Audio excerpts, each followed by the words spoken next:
தத்துவ விசாரணைகள் அல்லது தத்துவ சிக்கல்கள் என்றால் என்ன அப்படின்னு சொல்லி நாங்க பார்த்தோம் என்றால் அது ஆங்கிலத்துல பிலோசபிக்கல் ப்ராப்ளம்ஸ் அல்லது பிலோசபிக்கல் இன்குவயரிஸ் என்று சொல்ற ஒரு ஒரு பேசிக்கான ஒரு விஷயம் தான். அப்ப தத்துவ சிக்கல்கள் அல்லது தத்துவ விசாரணைகள் அல்லது தத்துவார்ந்த சிக்கல்கள் தத்துவார்ந்த விசாரணைகள் என்று அழைக்கப்படுகிற இந்த விஷயம் என்பவை என்ன என்று சொல்லி நாங்க பார்த்தோம் என்று சொன்னா, மனிதனுடைய அடிப்படையான கேள்விகள் சம்பந்தப்பட்டவை தான் இந்த தத்துவ சிக்கல்கள் என்று சொல்லலாம் அல்லது தத்துவ விசாரணைகள் என்று சொல்லலாம். அதாவது உலகம், அறிவு, மதிப்பீடுகள், வேல்யூஸ் என்று சொல்ற விஷயம், பகுத்தறிவு என்று சொன்னால் ரீசனிங் அவுட், மனது, எங்களுடைய மனம் என்னும் போது மைண்ட் அல்லது எங்களுடைய ஆன்மா என்று சொல்லலாம். நாங்கள் பேசக்கூடிய மொழி, உண்மை, இதெல்லாம் மனித வாழ்க்கையில ஒரு ஆழமான விஷயங்கள். உறவுகள், இந்த மாதிரியான விஷயங்கள், உண்மை, அவை இது சம்பந்தமாக நாங்கள் ஆழமாக ஆராய்கிற வினாக்கள் தான் இந்த தத்துவ சிக்கல்கள் அல்லது தத்துவ கேள்விகள் அல்லது தத்துவ விசாரணைகள் நாங்க சொல்லலாம். இது சிம்பிள் தான். பேசிக்கா நீங்க பிலாசபி என்றால் என்னன்னு சொல்லி நீங்க ஒரு அண்டர்ஸ்டாண்டிங் இருக்குன்னு சொன்னா இதை புரிந்து கொள்வது பெரிய கஷ்டம் இல்லை. அதாவது டெக்னாலஜியால, சயின்ஸால நாங்க ஒரு சில விஷயங்களை அறிந்து கொள்ளலாம். ஆனா இந்த கேள்விகள், ஆழமான கேள்விகள் கேட்கல என்று சொன்னா எங்களுக்கு பல ஆழமான பதில்கள் எங்களுக்கு இல்லாமல் போகும். இப்ப எளிமையா நாங்க சொல்றோம்னு சொன்னா ஒரு சில விஷயங்களை பார்ப்போம்.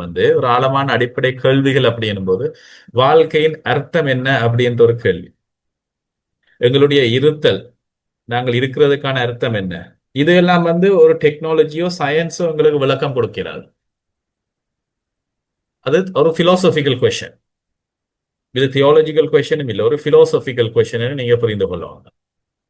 அல்லது நாங்கள் எதையாவது உறுதியாக அறிய முடியுமா, நாங்கள் அறிந்து கொண்டது சரியானதா அல்லது சரியானது எது தவறானது எது என்று சொல்லி எப்படி நாங்க பார்க்கிறது, இதெல்லாமே பிலாசபிக்கல் கொஸ்டின். உண்மை என்றால் என்ன? ஆகவே இந்த கேள்விகள் உதாரணமாக அடிப்படையான கேள்விகள், பிலாசபிக்கல் கேள்வி.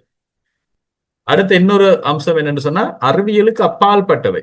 இப்ப பாருங்க, இந்த உதாரணம் உங்களுக்கு விளங்கும். ஒரு கல் எப்படி உடைந்தது என்று சொல்லி அறிவியல் எங்களுக்கு விளக்கம் சொல்லும். ஒரு கல்லை நீங்க ஒரு ஒரு இரும்பால அடிக்கிறீங்க, அந்த கல் உடையுது.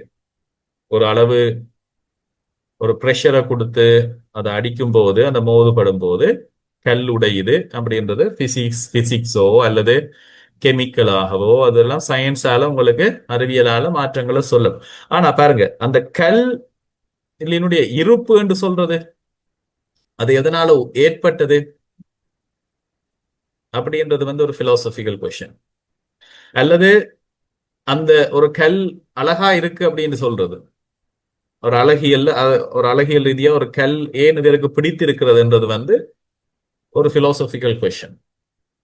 ஸோ பிலாசபிக்கல் கொஸ்டின் என்று சொல்றது ஒரு வேற லெவல்ல, இன்னொரு லெவல்ல இருக்கிற ஒரு விஷயம் கூடுதலாக நாங்க நினைக்கலாம் சயின்ஸால எல்லா விஷயத்துக்கும் ஆன்சர் கண்டுபிடிக்கலாம் என்று சொல்லி. ஆனா சயின்ஸால எல்லா விஷயங்களுக்கும் ஆன்சர் கண்டுபிடிக்க முடியாது. நீங்க இன்னொரு பாடம் இருக்கு, தி பிலாசபி ஆஃப் சயின்ஸ் என்று சொல்லி இன்னொரு பாடம் இருக்கு. அதுல வரும்போது என்ன உங்களுக்கு தெளிவாக வரும். அது வேற ஒரு செமஸ்டர்ல உங்களுக்கு இந்த பாடம் வரும். அவை நாங்க இப்ப பார்க்கிற இந்த தத்துவ கேள்விகள் அல்லது தத்துவ சிக்கல்கள் என்று சொல்லக்கூடியது பிலாசபி சம்பந்தமாக நாங்கள் எழுப்பக்கூடிய இருத்தலியல் ஆழமான கேள்விகளை நாங்கள் கேட்கிற ஒரு ஒரு கேள்விகள். அடுத்தது ஒரு முழுமையான புரிதலை நோக்கி ஒரு தேடல். நாம் உலகத்தை பற்றிய துண்டு துண்டாக நாங்க பார்க்கலாம். ஆனா தத்துவம் என்றது இந்த துண்டுகள் எல்லாத்தையும் ஒன்றாக இணைத்து உலகத்தையும் நமது இருப்பு நிலைகளையும் ஒரு முழுமையான பார்வையில புரிந்து கொள்ள முயற்சி செய்யுது. ரைட். அடுத்ததாக இன்னொரு அம்சம் இந்த தத்துவ சிக்கல்கள் விவாதம், ஒரு ரீசனிங் அவுட் இருக்கணும். எடுத்துக்கொள்ளப்பட்ட அசம்ஷன்ஸால அல்லது அவர் சொன்னார் இவர் சொன்னார் என்றதால அல்லது பாரம்பரியமாக வந்திருக்கிறதால இதெல்லாம் ஏற்றுக்கொள்ளலாம் அப்படின்னு சொல்ல முடியாது. தத்துவம் என்ன செய்யும் என்று சொன்னா ஒரு தத்துவ கேள்விகளை ஒரு சரியான பதிலை கண்டுபிடிக்கும் மட்டும் அந்த கேள்விகளை கேட்டுக்கொண்டே போகும். பகுத்தறிவு அடிப்படையாக கொண்டது என்று சொல்லி நாங்க பார்த்திருக்கிறோம். பிலோசபி என்றது பகுத்தறிவு என்று சொன்னா ரீசனிங்க பாவி தர்க்கம் என்று சொல்ற லொஜிக்கை பயன்படுத்தும். லொஜிக்ன்றதும் பிலோசபின்ற ஒரு பெரிய பிரான்ச் தான். ஆனா தர்க்க கேள்விகள் எல்லாமே வந்து ஒன்றின் மீது ஒன்றாக கட்டி கட்டி அப்படியே டிடக்ஷன் மெத்தட்லாம் அல்லது இண்டக்ஷன் மெத்தட்லாம் ஒரு ஒரு கேள்வியை கேட்டு கேட்டு பதில கண்டுபிடிக்கிற அல்லது ஒரு காரணத்தை நிறுவுறதுக்காக நாங்கள் பயன்படுத்துற ஒரு ஒரு அப்ரோச் தான் வந்து இந்த தத்துவ கேள்விகள் என்று சொல்லக்கூடிய விஷயம் வந்து. ரைட். இந்த தத்துவ கேள்விகள் வந்து நாங்க நினைக்கக்கூடாது இது எங்களுக்கு அப்பால் பட்ட ஒரு விஷயம், அன்றாட வாழ்க்கையோட சம்பந்தம் இல்லை அப்படின்றது இல்லை. எங்களுடைய அன்றாட வாழ்க்கையோடு மிக மிக நெருக்கமானதுன்றதும் இதுல இருக்கிற முக்கியமான இன்னொரு விஷயம். மனித அனுபவத்தினுடைய மையமானவை. நாங்க பிலோசபி செய்கிறோம்ன்றுட்டு சில இதுல சில பேர் தவறா புரிஞ்சு கொள்றது பிலோசபி என்றா அது கஷ்டம், எங்களோட லைஃபுக்கு சம்பந்தம் இல்லாத ஒரு அப்டிராக்டான விஷயத்தை பற்றி யோசிக்கிறது. அப்படி இல்லை. ஒரு சரியான பிலோசபி என்று சொன்னா எங்களுடைய இன்றைய வாழ்க்கைய நாங்க வாழ்றதுக்கு எங்களை எங்களை எங்களை எங்களோட சம்பந்தப்பட்ட விஷயங்களை பற்றி நாங்கள் ஆழமான கேள்விகளை கேட்கிறதாங்க. இப்ப ஒரு ஒரு பிலோசபி மைண்ட் உள்ள ஒருவர் என்று சொன்னா இப்ப நடக்கக்கூடிய இந்த ஈரான் யுத்தம், அமெரிக்கன் யுத்தம், இஸ்ரேல் யுத்தம், இது என்ன நடக்குது, எவ்வளவு தூரம் இந்த உலகம் ஒரு ஒரு ஒரு ஃப்ரெஜைலான ஒரு சிச்சுவேஷன், எப்படி பல பல ரிஃப்ளெக்ஷன் உங்களுக்கு வந்து கொண்டிருக்கலாம். இதுல யாரு உண்மை யாரு பொய், அல்லது வந்து வேறுபாடுகள் இருந்தா மனிதன் வாழ முடியாதா அப்படின்ற பல கேள்விகள் எங்களுக்கு இருக்குவாங்க. இதுல யுத்தத்தை தொடங்கிட்டாங்க, எங்க முடிக்க போறாங்கன்னு தெரியாம தடுமாறி கொண்டிருக்கிற இன்னொரு நிலை, இப்படி பல விஷயங்கள் எங்களை சுத்தி நடந்து கொண்டிருக்கு. அதுலயும் பாதிக்கப்பட்டிருக்கிற பாதிப்புன்றது உலகத்துல இருக்க எல்லா நாடுகளுக்கும். அதிலும் நாங்க இலங்கை மாதிரி நாடெல்லாம் வந்து எத்தனையாவது தடவை நாங்க திரும்பவும் அடிபட்டு கொண்டிருக்கிறோம்ன்றதை பார்ப்போம். இப்ப கிட்டத்தட்ட தொடர்ச்சியா வந்து இந்த யுத்தம் நிறுத்தப்பட்டு ஒரு 30 வருஷ யுத்தம், அதுக்கு பிறகு அதுக்கிடையில சுனாமி வந்தது, அதுக்கு பிறகு திரும்பி யுத்தம் வந்து நிறைய இழப்புகள், அதுக்கு பிறகு பார்த்தோம்னு சொன்னா கோவிட், எக்கனாமிக் கிரைசிஸ், அப்படியே வந்து முன்னுக்கு நாங்க வந்தோம்னு சொன்னா இந்த தித்வா புயல். ஒவ்வொரு தடவையும் கொஞ்சம் கொஞ்சமா தலையை தூக்குறதும் கீழே விழுகிறதும், தலையை தூக்குறதும் கீழே விழுகிறதும் வந்து திருப்பி பாருங்க. இது ஒரு டூரிஸ்ட் இப்ப வர்றது நின்றுட்டாங்க. இந்த டூரிஸ்டை நம்பி ஆரம்பிச்ச பிசினஸ்கள், நிறைய விஷயங்கள், வேலை வாய்ப்புகள், லீஸ் எடுத்து கட்டடங்களை கட்டி கடன் வாங்கி ஹோட்டல்கள் போட்டார்கள். இந்த டூரிஸ்டை நம்பி நிறைய பேர் இலங்கையில வாழ்ந்து கொண்டிருப்பாங்க. அது மட்டும் இல்ல, பெட்ரோலை நம்பி நிறைய, எல்லாமே அதை சுத்தி போற விஷயங்கள் தான். இன்னுமே நஷ்ட ஈடு கிடைக்காம நிறைய மக்கள் இருக்கிறாங்க இந்த தித்வா புயல்ல பாதிக்கப்பட்ட ஆக்கள். ஸோ இப்படியான ஒரு விஷயம் திரும்பி மறுபடியும் திரும்பவும் ஒரு பெரிய ஒரு எக்கனாமிக் அழுத்தத்துக்குள்ள மனிதர்கள் இன்றைக்கு நாங்க இலங்கை மக்கள் மறுபடியும் தள்ளப்படுறோம். இதுல நாங்க யாருமே இதுல பொறுப்பில்லாத, இது இது ஒரு ஒரு ஜியோ பொலிட்டிக்கல் சினாரியோல பெரிய பெரிய நாடுகளுடைய பிரச்சனைகள், சண்டைகளுக்கு சின்ன நாடுகள் சும்மா ஒரு சின்ன ஒரு ஊறுகாய் மாதிரி தான் நாங்க எங்களோட எல்லாமே இருக்கு. ஸோ இதெல்லாமே வந்து இதை பற்றி யோசிக்கிறது கூட ஒரு பிலாசபிக்கல் அப்ரோச் தான். இதுல பாருங்க, இதுல நீதி என்றால் என்ன, இதுல நாங்க மனித வாழ்க்கை என்ன, இப்ப நாங்க நிறைய விஷயங்களை பேசலாம். ஆனா இதுல எங்களுடைய அர்த்தம் என்ன என்ற ஒரு தேடல் எங்களுக்கு போய்கொண்டே இருக்கும். சுதந்திரம் என்றால் என்ன, மரணத்தின் பொருள் என்ன, எல்லாருமே நிச்சயமா மரணத்தை சந்திக்கணும். பிறப்பை நாங்கள் சந்தித்தோமோ அதே போல மரணத்தை நிச்சயமா நாங்கள் சந்திக்கணும். மரணத்துக்கு நாங்க எப்படி என்ற ஒரு தெளிவான பார்வை எங்களுக்கு இருக்கணும். இதெல்லாமே மனித அனுபவத்தின் முக்கியமாக கொண்டதுதான் இந்த பிலோசபிக்கல் கொஸ்டின் என்றதை நீங்க மனசுல வச்சுக்கணும். சோ ஒரு சில சின்ன உதாரணங்களை பார்த்துட்டு நாங்க மூவ் பண்ணுவோம். அறிவு தொடர்பான கேள்விகள் என்று சொல்லி ஒரு பிலோசபிக்கல் கொஸ்டின்ஸ். நாம் அறிந்தது உண்மைதானா? இன்றைக்கு இருக்கக்கூடிய இந்த உலகத்துல பல ஒப்பீனியன்ஸ் நிறைய இருக்கு. அவர் சொல்றார், பலர் ஒவ்வொருத்தரும் சொல்றாங்க. ஒருத்தர் சத்தமா சொல்றன்றதுக்காக அல்லது நிறைய பேர் அதை நிறைய பேர் அதை சொல்றதால அந்த விஷயம் சரியாகிடுமா அப்படின்ற ஒரு கேள்வி இருக்கு. இப்ப நாம் எதை நம்பலாம்? அல்லது நாங்க கேட்கிறது உண்மைதானா அல்லது ஒரு கனவு தானா? ஒரு விஷயம் உண்மை என்று சொல்லி உலகமே ஏற்றுக்கொண்டு ஒரு கட்டத்துல போய்கொண்டிருந்தது.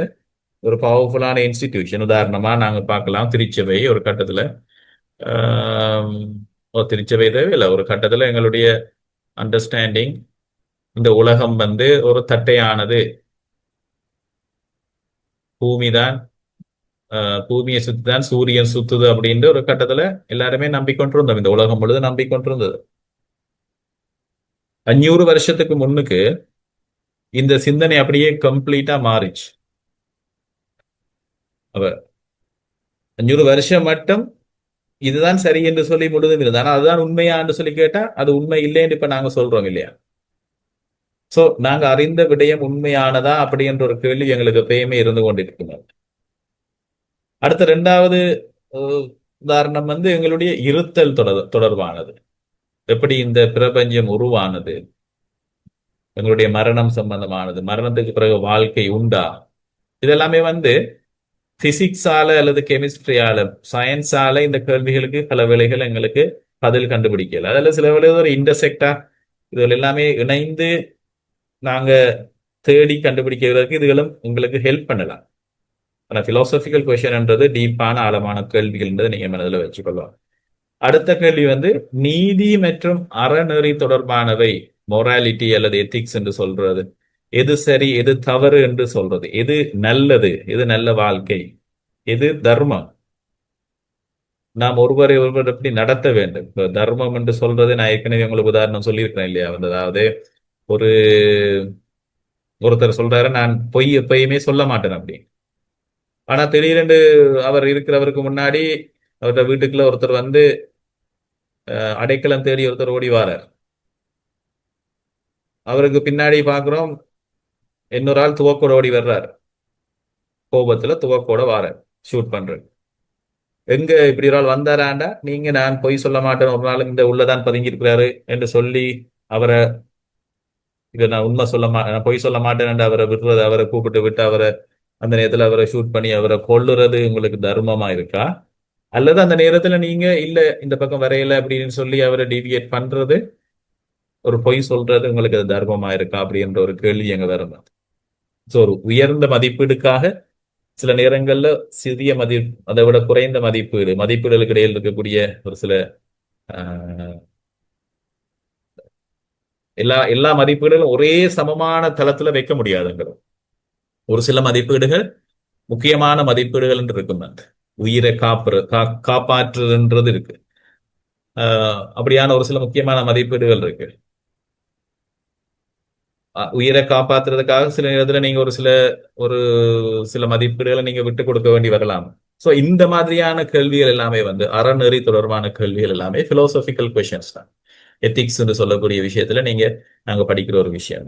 எது சரி எது தவறு, எது தர்மம், ஒருவரை எப்படி நாங்கள் நடத்தணும், இதெல்லாமே நாங்க வரலாற்றை பார்க்கும்போது நாங்க பார்த்தோம் இல்லையா? இந்த யுத்தம், இந்த உலக அழிவுகள், போர்கள்ல ஒருவரை நாங்க இன்டெலிஜென்ஸ் தான் முக்கியம் என்று சொல்லி பார்த்த ஒரு காலம் இருந்தது. ரேஷனல் பிலோசபி, டெக்கார்ட் மாதிரி ஆக்கள் சொல்லும் போது, அல்லது ஆன்மா தான் முக்கியம் என்று சொல்லி ஸ்பிரிச்சுவாலிட்டி தான் முக்கியம், மற்ற எதுவுமே தேவையில்லை, ஆகவே நீங்க உடலை கவனிக்க தேவையில்லை, உங்களோட இருக்கிற உறவுகளை கவனிக்க தேவையில்லை என்று சொல்லி இன்னொரு எக்ஸ்ட்ரீமுக்கு போகக்கூடிய நிலைகளும் இருக்கு. அதெல்லாம் சரியான போக்குகள் இல்லை என்று சொல்லி எங்களுக்கு தெரியும். அப்படி இன்டெலிஜென்ஸ் தான் முக்கியம் என்று சொல்லி இருக்கிறது. அதே மாதிரி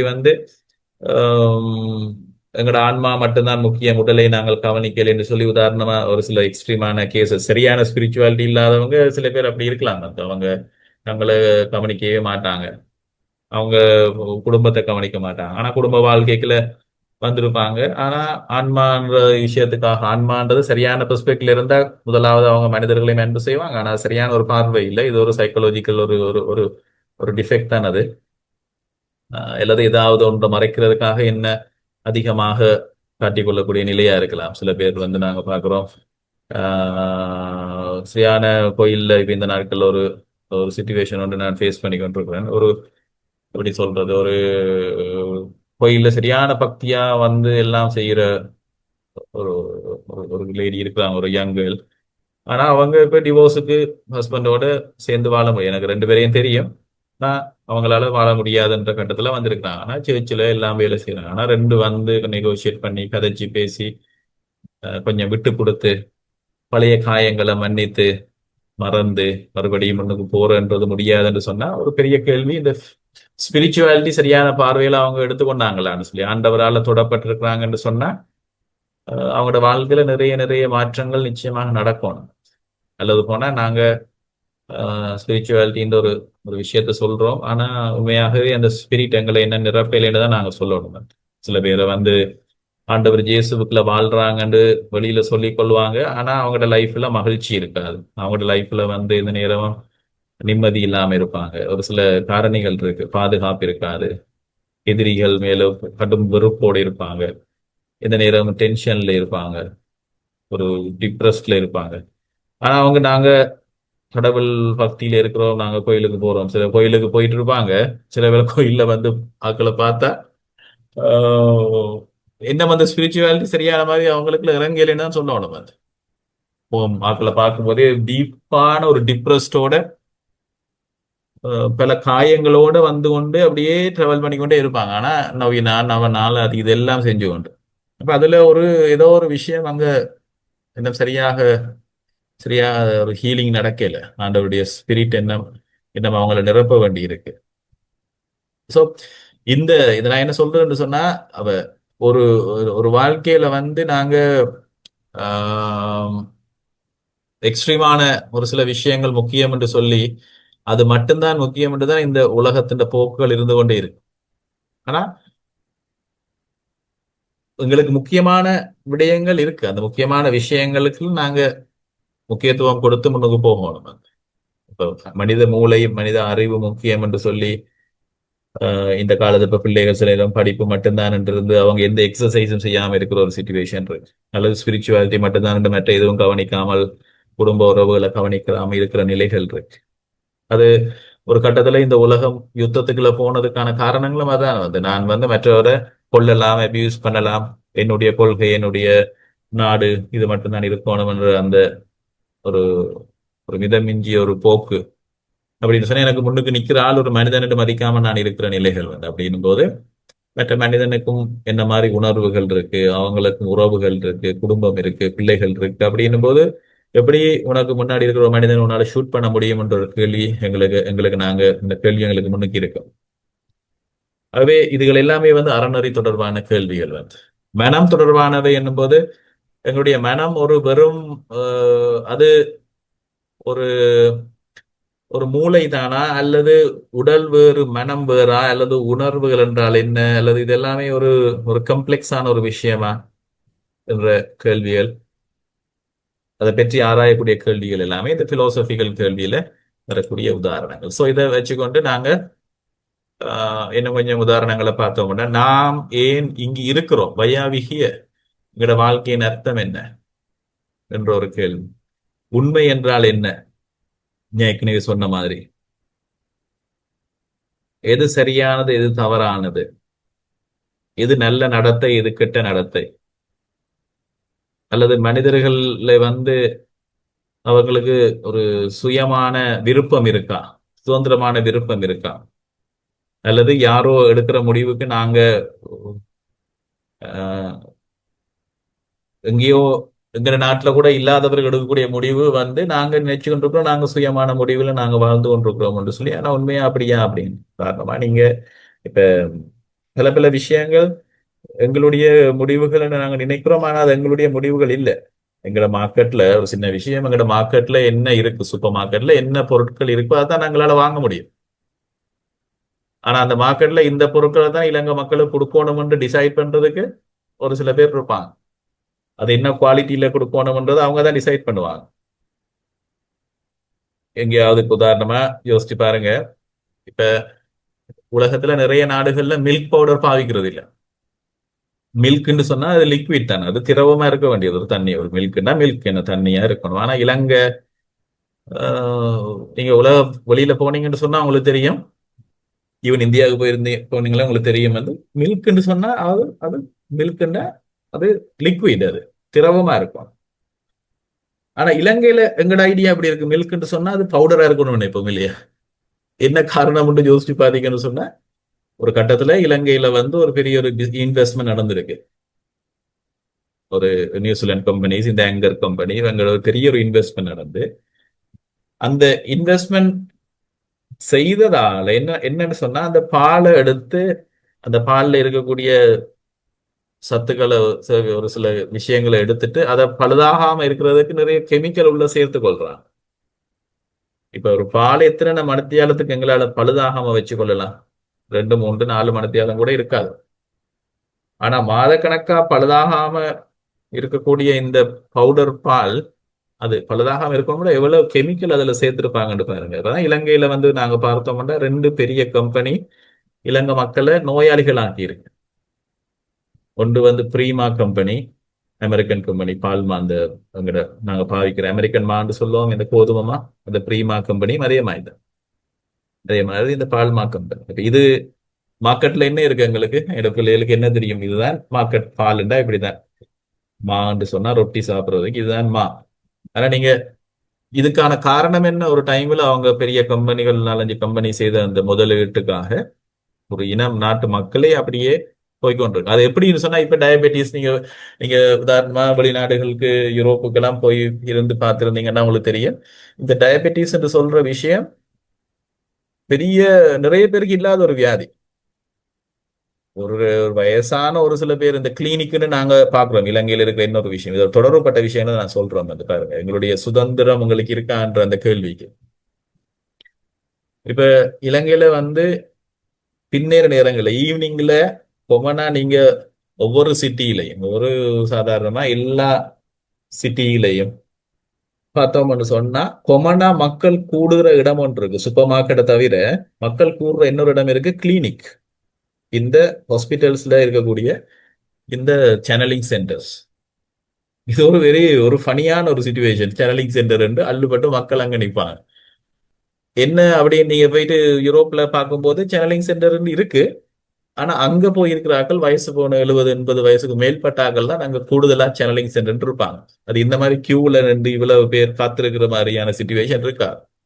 இருக்கக்கூடிய ஒரு ஒரு பெரிய பெரிய ஹாஸ்பிட்டல்ஸ் அங்கே இருக்கக்கூடிய இந்த சேனலிங் என்ற இந்த ஸ்பெஷலிஸ்ட் சர்ஜன் மேல சந்திக்கிறது என்ன, நோயையும் கொடுத்து அதுக்கப்புறம் அந்த நோயை உருவாக்குறதுக்கான சாப்பாட்டையும் கொடுத்து அதுக்கப்புறம் அந்த நோய்க்கு மருந்தையும் கொடுத்து ஒரு பெரிய ஒரு பிசினஸ் செயினோட அப்படியே நடந்துட்டு இருக்கு. சோ பாருங்க எவ்வளவு தூரம் வந்து நாங்க ஓகே எனக்கு சுதந்திரம் இருக்கு, நான் இதை சாப்பிட மாட்டேன், நோய் இல்லாம இருப்பேன் என்று சொன்னா எங்களுக்கு அப்ப எதை சாப்பிடாம இருக்க முடியும்? எங்களுக்கு சாப்பிடாம தான் இருக்கணும். இந்த மார்க்கெட்டுக்கு வர்றது நிறைய பொருட்கள் வந்து ஏபி ஏபி குவாலிட்டியே வர்றது கிடையாது. ஏபி குவாலிட்டியை வாங்குற அளவுக்கு எங்கள்கிட்ட வந்து எங்களுடைய அந்த ஸ்ட்ரென்தே இல்லை எங்களுடைய மார்க்கெட்ல. அது ஒரு ஒரு பொருள்ல வந்து ஏபிசிடி என்று சொல்லி கிரேடிங்ல மேபி எங்கட மினிஸ்டர் மாதிரி போய் வாங்கிட்டு வர சாமான்கள்லாம் டி லெவலுக்கு இருக்கிற சாமான்கள்லாம் வாங்கிட்டு வராங்க அப்படின்னு சொன்னா அதுல நிறைய ஆர்டிபிஷியல் விஷயங்களும் கெமிக்கல்களும்.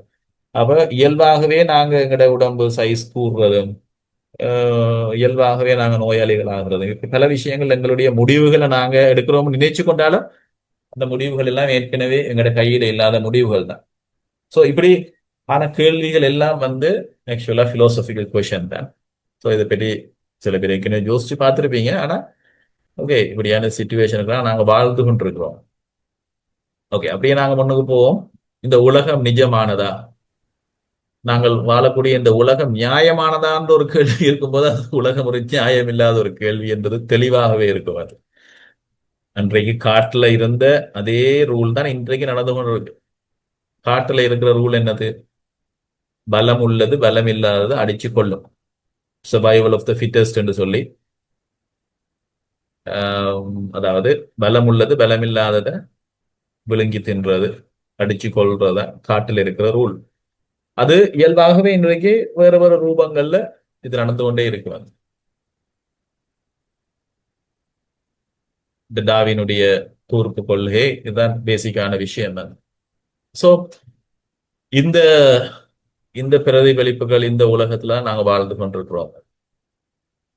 இந்த அறிவு நாங்கள் பெறுவது ஒரு விஷயத்தை தெரிந்து கொண்டோம் என்று எங்களால பூரணமா சொல்ல முடியுமான்றது அடுத்த ஒரு கேள்வி. ஸோ எனிவே நிறைய நிறைய பிலாசபிக்கல் கொஸ்டின்ஸ் வந்து எங்களை சிந்திக்க தூண்டும் கேள்விகளை நாங்கள் கேட்டு பதில்களை கண்டுகொள்ள முன்னோக்கி போய் கொண்டிருப்போம். வந்து மரணம் என்றது முடிவா? இதோட எல்லாமே முடிந்துதா? அல்லது எல்லாம் முடிஞ்சுன்னு நினைக்கிறது இன்னொரு தொடக்கத்துக்கான ஆரம்பமா? எப்படி கருவறையில ஒரு குழந்தை இருக்கும்போது அந்த குழந்தை வந்து நினைச்சு கொள்ளும் அந்த கருவறை தான் அதோட வாழ்வு அப்படின்னு. ஆனா பிறப்பு என்ற ஒரு விஷயம் நடக்கும்போது அது ஒரு ஒரு புதிய ஒரு அனுபவம். அந்த பிறந்த உடனே குழந்தைகள் அழுகிறதுக்கு ஒரு சைக்கலாஜிக்கல் ரீசன் என்னன்னா, இந்த வெளியில இருக்கக்கூடிய வெளிச்சம், இருக்கக்கூடிய அந்த புது ரியாலிட்டி பார்த்து பயப்படுறதும், அதுக்காக இது என்ன நான் வந்திருக்கிறேன்ற ஒரு அஞ்சு பயப்படுறது. ஆனா அதுக்காக தாயின் வயிற்றிலேயே அந்த குழந்தை இருந்துன்னு சொன்னா அதனால சர்வைவ் பண்ணவே முடியாது. ஸோ இன்னொரு ரியாலிட்டி மாதிரி பிறப்புன்றது ஒரு ரியாலிட்டி என்ன மாதிரி தான் இறப்புன்றதும் எங்களை இன்னொரு டைமென்ஷனுக்கு கொண்டு போற ஒரு விஷயம் தான். ஸோ இறப்பை நினைத்து நாங்க பெரிதாக இப்ப பயப்படுவோம். ஆனால் இறப்புன்ற விஷயம் அவ்வளவு பயப்படுற ஒரு விஷயம் கிடையாது. இன்னொரு இன்னொரு ரியாலிட்டி, இன்னொரு டைமென்ஷனுக்கு நாங்க போற ஒரு அனுபவம் தான். ஸோ மரணம் என்றது என்ன அப்படி என்ற ஒரு தெளிவு. ஸோ இந்த கேள்விகள் எங்களுடைய அடிப்படையான நம்பிக்கைகளையும் உலகத்தை பற்றிய ஒரு புரிதலை எங்களுக்கு மென்மேலும் அதிகரிக்க வளர்க்க உதவி செய்யும். இருக்கக்கூடிய புரிதல்களை சவால் விட்டு நாங்க சொன்னத மாதிரி அது மறுபடியும் இன்னும் ஆழமாக்க, எங்களோட சிந்தனைகளை ஆழமாக்க, கேள்விகளை பகுத்தறிவை கொண்டு நாங்கள் கேள்விகளை கேட்டு கேட்டு கேட்டு முன்னோக்கி போறதுக்கான சில கேள்விகள் எங்களுக்கு பதில்கள் உடனடியாக கிடைக்காது. ஆனா அந்த பதில்களோடு அந்த கேள்விகளோட நாங்க இருக்கும்போது திடீரென்று ஒரு ஸ்பார்க் வரும். அந்த ஸ்பார்க்ல எங்களுக்கு பதில் கிடைக்கும். சில கேள்விகள் நாங்க பதில்கள் இல்லாமலே இறக்க வேண்டிய சூழ்நிலையும் வரலாம். அதுதான் உண்மையான யதார்த்தமான நிலைகள். ரைட். சோ எளிமையா சொல்றேன்னு சொன்னா தத்துவ சிக்கல்கள் இவை அறிவியலால டெக்னிக்கல் டெக்னாலஜி நாலேஜால நேரடியாக பதிலளிக்க முடியாது, சயின்ஸால பதிலளிக்க முடியாது. ஆனால் அன்றாட வாழ்க்கையில நாங்கள் பொதுவாக கேட்காத ஆனால் மிகவும் அடிப்படையான விஷயம். இந்த கேள்விகளை சாதாரணமா நாங்க கேள்வி கேட்கிற கேள்விகள் கிடையாது. அன்றாட வாழ்க்கையில நாங்க இந்த ஆழமான கேள்விகள், இது உண்மையா பொய்யான்னு நாங்க பல வேளைகளை கேட்கறது கிடையாது. அல்லது வாழ்க்கையின் அர்த்தம் என்னன்னு நாங்க கேட்கிறது. பிலோசபர் என்று சொன்னா சில நேரத்துல கேட்பாரு, ஒரு தத்துவ ஞானி கேட்பாரு. ஆனா அந்த தத்துவ ஞானியாக நீங்க மாறும்போது இந்த கேள்விகளை கேட்பீங்க. கேட்கும்போது என்னன்னு சொன்னா ஒரு தெளிவு உங்களுக்கு கிடைக்கும். ஒரு தெளிவு கிடைக்கும் போது உங்களோட கண்கள்ல அந்த வெளிச்சம், உங்களோட பார்வையில நீங்க ஓகே இதுதான் நிரந்தரமானது என்னன்னு சொல்லி அந்த நிரந்தரமானதுக்கு பின்னாடி நீங்க உங்களோட வாழ்க்கையை கொண்டு போவீங்க. நிரந்தரம் இல்லாத பல விஷயங்களை கடந்து நாங்க போவோம். இந்த வாழ்க்கையை வாழும்போது அதுக்காக சில வேலைகளை எல்லாத்தையும் விட்டுட்டு ஞானி ஆகிறது அப்படின்றது அல்ல. அதாவது அந்த அர்த்தம் என்னன்னு சொன்னா ஒரு பொறுப்புகள், எனக்கு என்னோட லைஃபை வாழ்றதுக்கு என்னுடைய பொறுப்புகளை நான் சரியான முறை நிறைவேற்றணும். அதுக்காக நான் துன்பப்படுகிறேன். அந்த துன்பத்தை நான் அதை கொண்டு போறதுக்கான சக்தி எனக்கு கிடைக்கும். இதுல கடவுள் அங்கே இருக்கிறார் என்ற அந்த பார்வை எனக்கு தெளிவாக இருக்கும். கடவுள் மீது ஆழமான விசுவாச நம்பிக்கை உருவாகுகிறது. இப்படி பல பல விஷயங்களுக்கான தெளிவுகள் எங்களுக்கு கிடைக்கும். சோ நாங்க இன்னும் ஆழமான மனிதர்களாக டீப்பான பர்சனாலிட்டியா மாறுவோம். நாங்கள் சும்மா ஷெலோவாக மேலோட்டமா அப்படியே பறந்து கொண்டிருக்கிறார்கள் இல்லாமல் ஆழமான மனிதர்களாக நாங்கள் மாறுவதற்கு இந்த கேள்விகள் மிக மிக முக்கியமானது. ஓகே. சோ மொத்தத்துல தத்துவ சிக்கல்கள் அல்லது விசாரணைகள் என்பது மனிதர்கள் உலகத்தை பற்றியும் தங்களை பற்றியும் வாழ்க்கையை பற்றியும் கொண்டிருக்கிற அடிப்படை ஆழமான கேள்விகளையும் அந்த கேள்விகளுக்கான பதில்களையும் கண்டுபிடிப்பதற்காக மேற்கொள்ளப்படுகின்ற ஒரு அறிவார்ந்த தேடல். ஸோ உங்களுக்கு தெளிவாக வழங்க நான் நோட்ஸ் நான் கூட ஷேர் பண்றேன். ஆனா இதை கொஞ்சம் ரிஃப்ளெக்ட் பண்ணி பார்த்தீங்கன்னு சொன்னா அகெயின் நாங்க என்ன செய்யறோம்னு சொன்னா இன்ட்ரடக்ஷன் பார்ட்ல முதலாவது சாப்டர்ல சொன்ன விஷயங்களை நான் வேறொரு வகையில திரும்ப திரும்ப நான் சொல்லிக் கொண்டிருக்கிற ஒரு விஷயம் தான். இந்த பிலோசபி என்றால் என்ன என்றதை திரும்ப நான் ஒரு சாரம்சமாக உங்களுக்கு சொல்ற ஒரு விஷயம் தான் இது. சோ மனிதர்கள் உலகத்தை பற்றியும் மனிதர்கள் நாங்கள் உலகத்தை பற்றியும் தங்களுடைய வாழ்க்கையை பற்றியும் கொண்டிருக்கிற அடிப்படை ஆழமான கேள்விகளை, அந்த கேள்விகளுக்கான பதில்களை கண்டுபிடிப்பதற்காக நாங்கள் மேற்கொள்ளுகின்ற ஒரு தேடல். பதில்களை பற்றி மட்டும் சொல்லி அதுல சந்தோஷப்படுறது இல்லை. பதில கண்டுபிடிச்சாலும் மறுபடியும் அதை நாங்க டெஸ்ட் பண்ணி திரும்ப திரும்ப அந்த தேடல் போய்கொண்டே இருக்கும். அது சரியானதுன்னு சொன்னா அந்த நெருப்புல அது திரும்பவும் புடமிடப்பட்டு தங்கம் எப்படி சுத்தமாகுதோ அதே மாதிரி நெருப்பிடப்பட்டு மறுபடியும் அது சுத்தமாகும். இல்லை என்று சொன்னா அதை எரிஞ்சு சாம்பல் ஆயிடும். சோ சுத்தமான தங்கம் ஜொலிக்கிறத போல நாங்கள் சரியான தேர்வுகள் சரியான பதில்கள் எடுத்துக்கொண்டோம் சொன்னா அதை பிடிச்சு நாங்க முன்னுக்கு போய் கொண்டிருக்கோம். இது ஒரு கண்டினியூஸான ப்ரோசஸ். 10 வருஷத்துக்கு முன்னம் நான் எடுத்துக்கொண்ட முடிவுகள், வாழ்க்கையை பற்றிய பார்வைகள் ஒரு 10 வருஷத்துக்கு பிறகும் சில நேரத்துல இந்த ப்ரோசஸ்க்குள்ள போய் தெளிவுகள் எனக்கு வந்திருக்கு.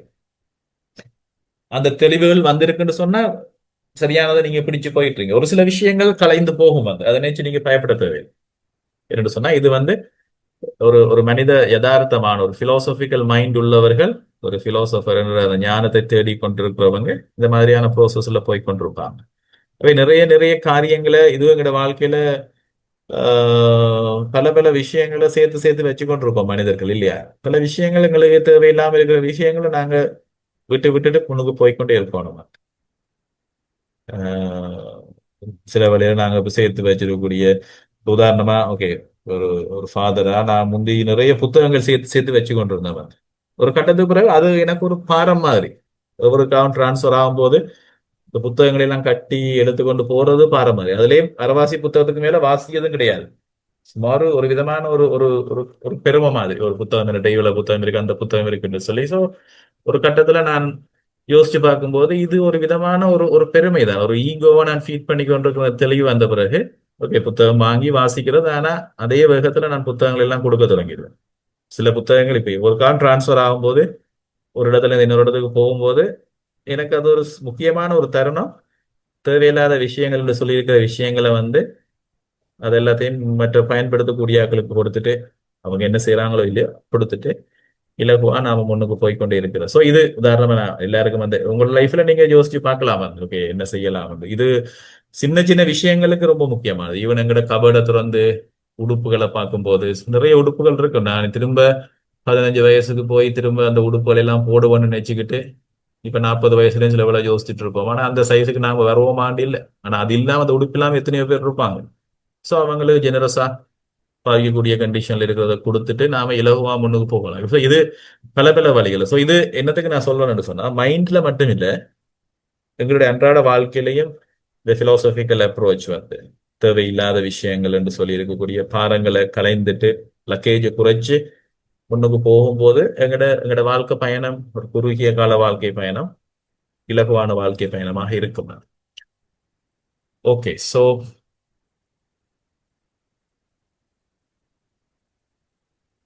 கட் பண்ணிட்டு திரும்ப நாம ஜாயின் பண்ணுவோம். ஸோ கட் பண்ணி ஜாயின் ஆகுங்க. இந்த பிலாசபிக்கல் ப்ராப்ளம்ஸ் நாங்க பற்றி அதாவது தத்துவியல் சிக்கல்கள் அல்லது தத்துவ கேள்விகளை பற்றி நாங்க பேசும்போது ஒரு சில செக்ஷன்ஸ் இருக்கு, ஒரு சில பிரான்ச்சஸ் இருக்கு. நாங்க முதலாவது சப் சாப்டர்ல முதலாவது அத்தியாயத்துல நாங்க பார்த்தோம் இல்லையா, இந்த மெட்டபிசிக்ஸ் என்று சொல்லக்கூடிய ஒரு ஒரு பிரான்ச் இருக்கு. நெறிமுறை என்று சொல்ற ஒரு பிரான்ச் இருக்கு. எத்திக்ஸ் என்று சொல்ற எபிஸ்டமாலஜி என்று சொல்லி மனம் அறிவை பற்றி படிக்கிற ஒரு பிரான்ச் இருக்கு. தர்க்கம் என்று சொல்லி ஒரு பிரான்ச் இருக்கு. அழகியல் என்று சொல்லி ஒரு பிரான்ச் இருக்கு. பொலிட்டிக்கல் பிலாசபின்னு ஒரு பிரான்ச். இப்படி ஏராளமான பிரான்ச்சுகள் இருக்கு. ஸோ இப்ப நாங்க இன்னும் கொஞ்சம் அந்த லைன்ல போயிட்டு இந்த மெட்டபிசிக்ஸ் என்று சொல்லக்கூடிய அந்த பிரான்ச்ல பிலாசபியில இருக்கிற முக்கியமான ஒரு ஒரு கிளை, ஒரு பெரிய பிரான்ச், இருத்தலியல் சம்பந்தமான கேள்விகளை கேட்கிற ஒரு பிரான்ச் தான் மீவியற்பியல். தமிழ்ல அப்படி சொல்லலாம், மொழிபெயர்க்கலாம். அழகான ஒரு வார்த்தை அது. பிள்ளைகளுக்கு பேரை வச்சுட்டாங்க மீவியற்பியல் என்று. மீவியற்பியல் சிக்கல்கள், மெட்டபிசிக்கல் ப்ராப்ளம் அப்படின்னு சொல்லி ஒரு சில கேள்விகளை பற்றி நாங்க பார்ப்போம். அதாவது மீவியற்பியல் என்று சொல்றது மெட்டபிசிக்கல், பிசிக்கல் ரியாலிட்டியை கடந்த விஷயங்கள் என்பது தத்துவ ஞானத்தினுடைய அதாவது பிலோசபியில ஒரு முக்கியமான கிளை. இது எதை எதை பற்றி ஆழமான கேள்விகளை கேட்குது என்று சொன்னா இந்த உலகினுடைய அடிப்படை இயல்பு, அதாவது நாங்கள் காணுகின்ற எங்களுடைய இருத்தல், எக்ஸிஸ்டன்ஸ் என்று சொல்லுகிற எங்களுடைய இருத்தல், இருப்பினுடைய அடிப்படையை தொடுகிற கேள்விகள் தான் இந்த மெட்டபிசிக்கல் கேள்வி. இப்ப உதாரணமாக ஒரு கல்லு எங்களுக்கு முன்னுக்கு இருக்கு. அந்த கல்லு இருக்கா இல்லையான்ற கேள்வி நான் சொன்னது மாதிரி. அந்த கல்லு உடையிறது பிசிக்கல் கேள்வி. அந்த கல்வி கல்லு அந்த இடத்துல இருக்கா, நான் இந்த இடத்துல இருக்கிறேனா, நீங்க எங்களுக்கு முன்னாடி இருக்கிறீங்களா என்ற ஒரு கேள்விதான் இந்த மெட்டபிசிக்கல் ப்ராப்ளம்ஸ் என்று சொல்ற. கொஞ்சம் கொஞ்சம் இமேஜின் பண்ணி நீங்க இதை கொஞ்சம் விளங்கி கொள்ள வேண்டிய ஒரு விஷயம் சில பேருக்கு இருக்கிறோம்ன்ற பெரிய நான் ஒரு நாள் யோசிச்சதே இல்லையே. நான் இருக்கிறேன்னு நினைச்சுக்கொண்டு நான் இருக்கிறேன் அப்படின்னு நினைப்பீங்க. ஆனா அது இல்லை. ஒரு விஷயம் இருக்குதா அப்படின்றது, ஒரு ரியாலிட்டி இருக்கா அப்படின்றது, இது ஒரு ஆழமான ஒரு விஷயம். கடவுள் இருக்கிறாரா, தீமை இருக்கிறதா, எனக்கு பக்கத்துல இருக்கிறவர் உண்மையா இருக்கிறாரா, இறந்தவர்கள் இருக்கிறாங்களா, அடுத்து அவங்க எங்க இருக்கிறாங்க, இந்த மாதிரியான பல பல கேள்விகள் எங்களோட வாழ்க்கையோட சம்பந்தப்பட்ட கேள்விகள் இது. சோ அதுல முதலாவதா டச் பண்ற விஷயம் பாருங்க, கடவுள் இருப்பு சம்பந்தமான விடயம் தான் மெட்டபிசிக்ஸ் வந்து டீல் பண்ற முக்கியமான விஷயம். இப்ப உங்களுக்கு என்ன ஆழமா புரிந்து கொள்ளலாம், தியாலஜி படிக்கும்போது என்னத்துக்கு பிலோசபி ஒரு ஃபவுண்டேஷன் கோர்ஸா வந்து ஒரு ஃபவுண்டேஷன் ஒரு ஒரு அடிப்படையான ஒரு கேள்வியா தான் ஃபர்ஸ்ட் இயர் ஃபர்ஸ்ட் செமஸ்டர்ல நீங்க படிச்சுட்டு இருக்கிறீங்க. Introduction to theology, introduction to philosophy, அப்படி இன்ட்ரடக்ஷன் என்று தொடங்குற பாடங்கள் ஒரு சில படிப்பீங்க. அப்ப பிலோசபி என்னத்துக்கு படிக்கணும் போது இது ஒரு ஃபவுண்டேஷனான ஒரு கேள்வி, ஒரு ஒரு சப்ஜெக்ட். ஆழமாக சிந்திக்கிறதுக்கு, எங்களுடைய சிந்தனைகளை ஆழப்படுத்தி ஒழுங்குமுறைப்படி கேள்விகளை கேட்டு முன்னுக்கு போறன்ற ஒரு சில விஷயங்களை நாங்க பார்த்திருக்கிறோம். சோ கடவுள் தொடர்பான மீதியற்பியல் சிக்கல்கள் அப்படின்னும் போது மெட்டபிசிக்கல் கேள்விகள், கடவுளுடைய இருப்பு, அவருடைய தன்மை, அவருக்கும் இந்த உலகத்துக்கும் இருக்கிற உறவு போன்ற கேள்விகளை உள்ளடக்கியது. இப்ப டிரெக்டான கேள்வியை பாத்தீங்கன்னா, கடவுள் இருக்கிறாரா? இப்ப கடவுள் இருப்பதற்காக நம்புவதற்கான ஆதாரங்கள் உள்ளனவா அல்லது இல்லையா? கடவுள் இல்லை என்பதற்கான ஆதாரங்கள் இருக்கா? கடவுள் இல்லை என்பதற்கான ஆதாரங்களும் இருக்கு, கடவுள் இருக்கிறார் என்பதற்கான ஆதாரங்களும் இருக்கு. ஆனா எந்த ஆதாரங்கள் எங்களை வந்து தாங்கிக் கொள்ளுது அப்படின்ற ஒரு செக்ஷனான கேள்விகள் இருக்கு. கடவுளுடைய தன்மை பற்றி, அவருடைய நேச்சர் ஆஃப் காட், கடவுள் எல்லாம் அறிந்தவரா, அவருக்கு இருக்க எல்லாம் வல்லவரா, எங்கும் நிறைந்தவரா, ஒம்னிஷியன் என்று சொல்ற கருணை, ஒம்னிபொட்டன்ட், எல்லாம் வல்லவர், கருணையுள்ளவர், இப்படியான கடவுளுடைய குவாலிட்டிஸ், நேச்சர் என்ன அப்படின்னு சொல்லி நாங்க சிந்திக்கும் போது ஆக்சுவலா நாங்க ஒரு மெட்டபிசிக்கல் கேள்வியை தான் நாங்க கேட்கிறோம். கடவுளுக்கும் எங்களுக்கும் உலகத்துக்கும் உள்ள தொடர்பு என்ன? என்ன relationship between God and the universe? கடவுள் இந்த உலகத்தை படைத்தாரா, அல்லது உலக நிகழ்வுகள்ல அவர் தலையிடுகிறாரா, அல்லது உலகத்தை படைத்துட்டு அவர் ஒதுங்கி கொண்டாரா, அல்லது இந்த உலகத்தின் மீது அக்கறை கொண்ட ஒரு கடவுளா இருக்கிறாரா? இப்படியான கேள்விகள் கிறிஸ்தவ இறையியல்ல நாங்க பார்க்கிறோம். கடவுள் தூரத்துல நின்று பார்த்து கொண்டிருக்கிற கடவுள், இந்த உலகத்தை படைத்துட்டு கடவுளும் நெருங்கி வந்து எங்களோட பயணம் போற ஒரு கடவுள் தான். சில வேளைகள்ல வந்து ஒரு சில மதங்கள் கடவுள் இந்த பிளானட்ஸ் எல்லாத்தையும் படைச்சு, சூரிய ஒரு ஒரு பிளானட்ஸ் என்று சொன்னா இந்த கோள்கள் இல்லையா, இந்த என்ன சொல்லுவாங்க, இந்த ஆஹ், கிரகங்கள்.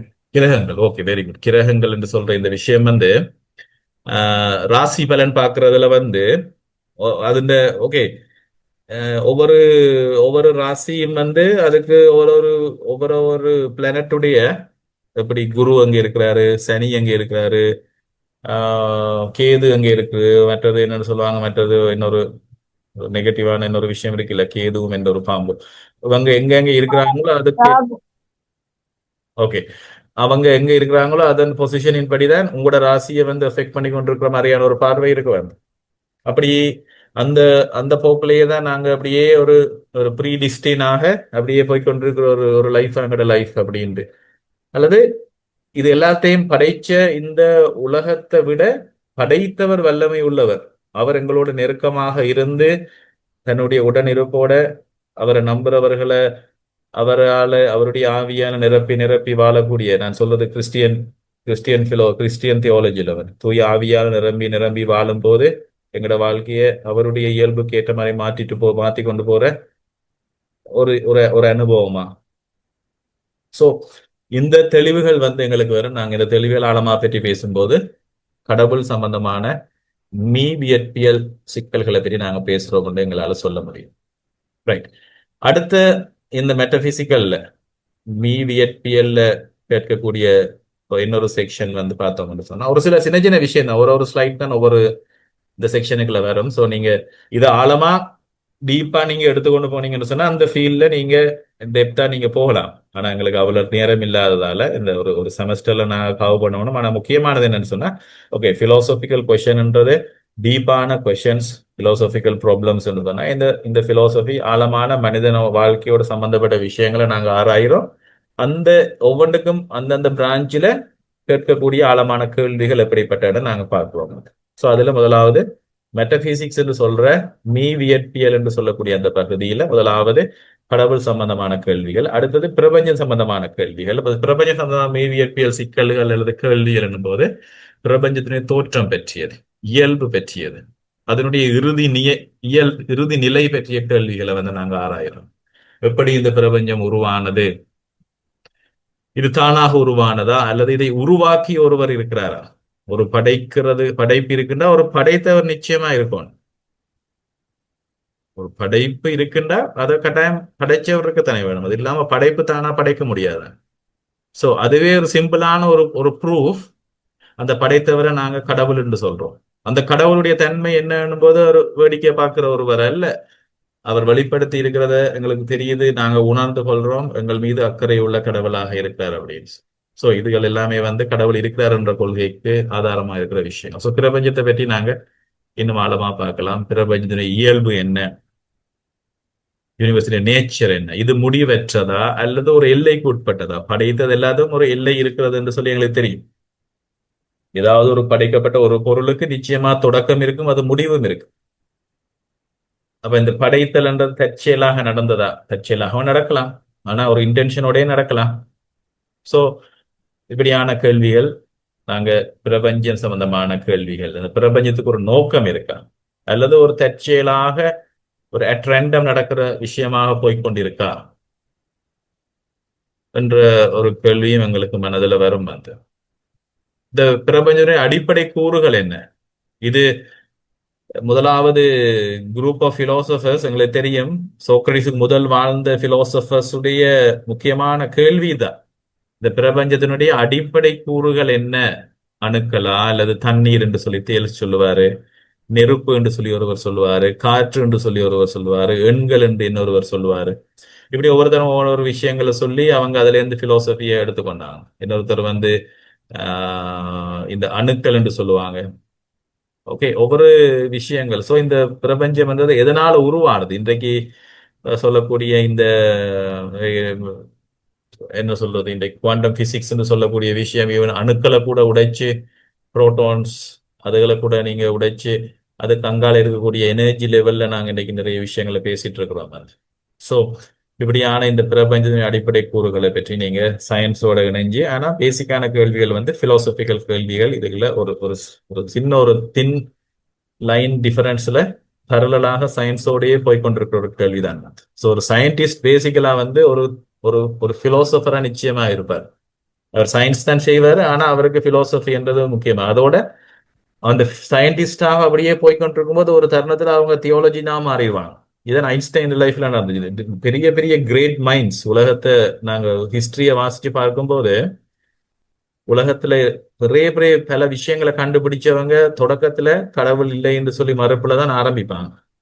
ஆனா அவங்களோட வாழ்க்கை அனுபவ ஓட்டத்துல போகும்போது ஒரு கட்டத்துல அவங்க உணர்ந்து கொள்வாங்க, எவ்வளவு தூரம் நாம ஒரு குறுகிய மனிதர்கள், எங்களை இதுக்கு பின்னாடி ஒரு பெரிய சக்தியாக கடவுள் இருக்கிறார் என்பதை அவங்க கண்டுகொள்ளுவாங்க. ஐன்ஸ்டைனா இருக்கட்டும், ஈவன் இந்த காலத்துல இருக்கக்கூடிய பெரிய பெரிய கிரேட் சயின்டிஸ்ட், பிலோசபர்ஸ், இவங்க எல்லாருமே இந்த அனுபவத்துக்குள்ளால போறவங்க தான்.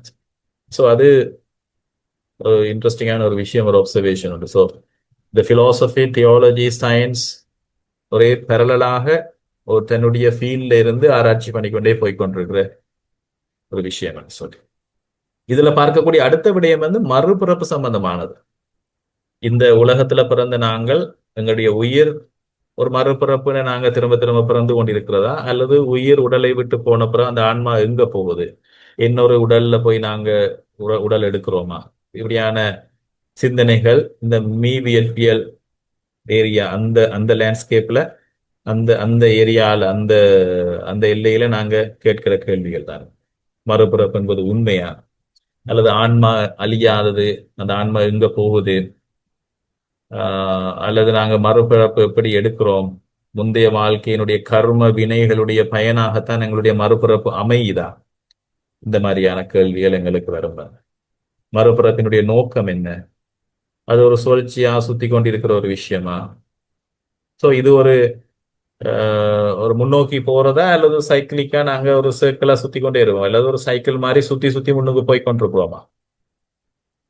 ஆனா கிறிஸ்டியன் தியாலஜில எங்களுக்கு தெரியும் வந்து மறுபிறப்பு என்று சொல்ற கன்செப்ட் இல்லை. எங்களுக்கு இருக்கிறது இந்த உலக வாழ்வு முடிந்த பிறகு எங்களுடைய ஆன்மா வந்து கடவுளோட இணையும். கடவுளோட இணையுதா அல்லது கடவுளுடைய அருளை இழந்த நிலையில நாங்க அந்த இடத்துல நிக்க போறோமான்றது, இந்த உலக வாழ்க்கையில நாங்க எங்களுக்கு கிடைத்த இந்த அருளை நாங்கள் பெற்றுக்கொள்ளாம இருந்தோம் என்று சொன்னா இந்த சந்தர்ப்பத்தை நாங்கள் இழந்ததாக மாறிவிடும். ஸோ அப்படியான ஒரு ஒரு வெளிப்பாடு தான் கேத்தலிக் தியாலஜி, கிறிஸ்டியன் தியாலஜில இருக்கு. சோ மரணத்துக்கு பிறகு உயிர் எங்கே செல்லுகிறது again அந்த கேள்வி. அது உடனடியாக அடுத்த உடலுக்கு எடுத்துக்கொள்ளுதா அல்லது இடைப்பட்ட நிலையில இருக்கிறதா, இந்த மாதிரியான கேள்விகள். சோ இது பேசிக்கா இந்த கேள்விகள் ஒவ்வொன்றையும் எடுத்து ஆராயறதுக்கான டைம் இல்லை. ஆனா இந்த கேள்விகளை பற்றி நாங்க யோசிக்கும் போது யாராவது உங்க மத்தியில நீங்க பேசும்போது கூட ஆக்சுவலா நீங்க பிலாசபி தான் செய்து கொண்டிருக்கிறீங்கன்றத மனசுல வச்சுக்கொள்ளணும். அதுக்கான பதில் எங்கேருந்து எடுக்கிறோம்ன்றதை கொண்டு எங்களோட பதில்கள் வேறுபடலாம்.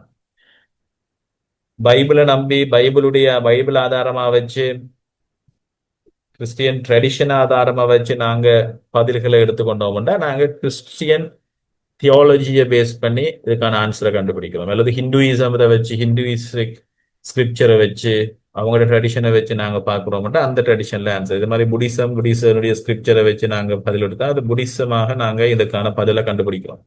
ஸோ ஒவ்வொரு ஆங்கிள் இருந்து ஒவ்வொரு பதில்களை எடுக்கலாம். ஸோ இதை நீங்க தெளிவாக மைண்ட்ல வச்சுக்கலாம்.